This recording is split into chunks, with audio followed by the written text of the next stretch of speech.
Hello，大家好，我是维克，欢迎来到这集的节目。那么今天是道奇跟国民队系列赛的最后一场比赛。那么虽然道奇在一开始的时候呢就陷入了落后，但不过道奇的打线呢，我看真的是复苏了哦，在中后半段呢不断的狂轰滥炸，那最终呢逆转的比数以8-6呢取得胜利，横扫国民，拿下3连胜。那非常开心啊，就是看到我们的打线呢在这3场有回温的一个迹象哦，所以希望呢能够延续这股气势。到蓝鸟队的比赛哦，因为接下来的3场比赛呢，我们将做客蓝鸟，重温去年冠军赛的一个戏码。那么回到这场比赛哈，这场比赛呢，到底是由佐佐木先发。那如果你单看他账面上的数据，绝对是一场被打爆的比赛。但不过从细项来看的话，我觉得倒也不至于啦。哦，他今天这场的主投5局，用了90球，总计被敲了5次安打，那掉了6分，而且都是自责分。那造成他今天大量失分的原因呢？哦，主要就是挨了2发全垒打，反而呢直接对他造成了一个重伤害。那么以下呢，我大概有整理4个点啊，我觉得可以跟大家聊聊的。第一个呢是运气的部分，他今天的运气呢确实差了点，那主要是第4局哦，就是有一颗球呢刚好打到垒包，弹起来了，刚好越过 Freeman 呢，形成了一支幸运的安打。其实那个时候已经2人出局了哦，而且只落后1分哦，所以那颗球如果顺利被接杀的话，其实那一局就没事了。那不过就是恰恰这么刚好，因为这次幸运安打，那后面呢又连续被乔安，最后被 James Wood 逮中一颗85.3英里的这个直插球，击出击球出速呢高达107.6英里，飞行距离达416英尺的超大号全垒打，所以单局呢就掉了4分，真的是蛮可惜的啦。就如果那颗球没有打到垒包的话，其实那一局已经结束了，所以就是蛮可惜的。那第二个部分呢，我觉得可以关注一下他的滑球。今天面对国民队啊，你可以看到就是他整条打线只有一位是右打，其他的呢不是左打就是左右开弓的打者哦，所以今天这个滑球其实展现出一个还蛮不错的一个效果。全场14次的挥空里面呢，滑球啊就占了6颗，将近一半。好，这说明啊往打者内角进攻的效果是蛮好的，而且全场也只被敲出1支安打而已。那么在赛后呢，教练也是给予他这个滑球呢蛮高的一个评价。那再来，如果撇除运气的问题，他今天呢确实被打了2支非常扎实的一个全垒打，哦，分别是在第3局跟第4局，而且击球出速呢都超过107英里，飞行距离呢也都超过400英尺，哦，所以可以看得出来，就是完全是被打者掌握到了。那么可以比对一下，就是他今天这场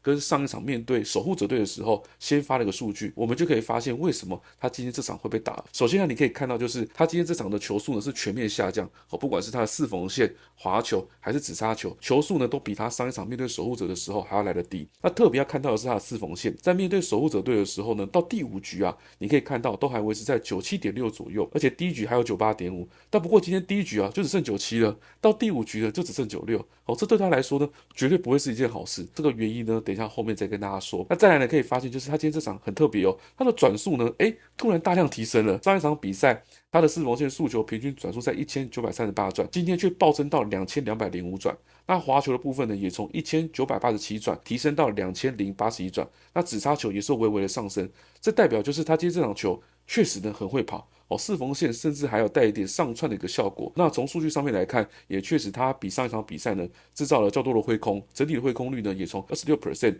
上升到32%。但不过即便这样，在速度不够的情况下，就如同我刚刚提到的，他今天速球速度是有掉的，在这种情况下，代表就是你的容错率很低啊。佐佐木本来就不是一个以控球见长的一个选手嘛，他目前为止他的控球状况还没有到一个很稳定的情况下，你速度又不够的话，就是你只要球没控到位，你就是会被打得很惨。在失去关键的顶尖球速的情况下，一旦球路呢被对手掌握，被打出去的球质呢都会非常扎实，而且很强劲。所以这也是为什么他今天会大量失血的一个原因之一。而这也带到最后一点，就是我想提到的稳定度的一个问题。哦，一个好的投手在2次先发之间，他的投球转速突然暴增，然后球速呢又全面下降，这个我觉得有一点反常吧？是不是也说明了一件事情，就是他的投球机制啊、出手点，或者说对球的掌握度，在这2场比赛当中有着一些显著的差异呢？是不是也可以说，就是他的稳定度还不够？但不过不确定是不是因为延赛而造成的啦，所以这部分可能就是还是要再持续的去做观察。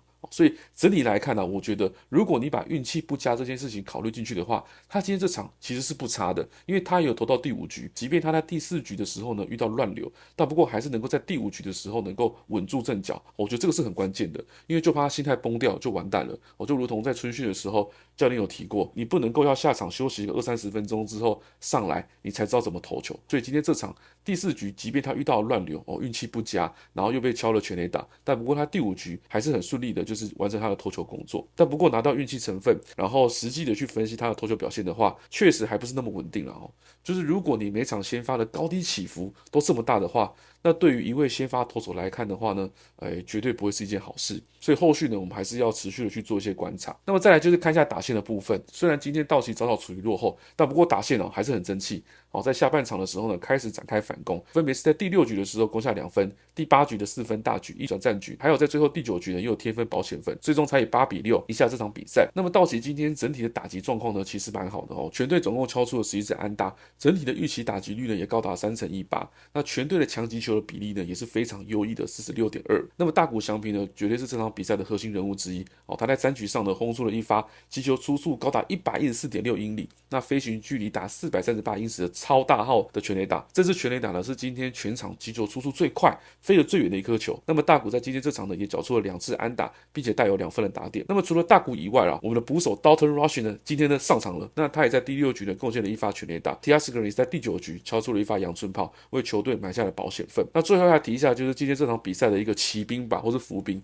就是 Alex Cole， 他今天可以说是上垒机器不仅敲出了2次安打，还选到了2次保送那有效的帮助球队呢去串联攻势，个人呢也跑回来2分。总结来说，就是今天道奇这场虽然说先发投手早早大量失血，但不过后援表现得非常棒，接手了4名投手，总计投了4局都没有失分，再加上打线在后半段也非常给力，所以不仅为佐佐木解套了败投了，那也横扫了国民队。那么再来看一下，就是教练对于这场比赛的一些看法。记者提问到，就是佐佐木今天的表现，教练怎么看？即便他今天账面的成绩不好，总教练认为说，今天整体来看，他认为是一次很好的先发特别是佐佐木能够投满5局非常关键。就如同我刚刚提到的，他今天能够投到5局，我觉得还算不错了啦。教练也有提到，就是第4局的那一颗幸运的安打，还有那颗石头球被轰，如果没有那支幸运的安打的话，结果呢可能会完全不同。那么教练在最后也有提到，就是他看到了佐佐木潜在的一个成长状况就是他认为佐佐木今天投了5局里面最好的一局的就是最后一局，因为他能够在遇到乱流的时候回稳，并且投满5局。他认为说这个对年轻的投手来说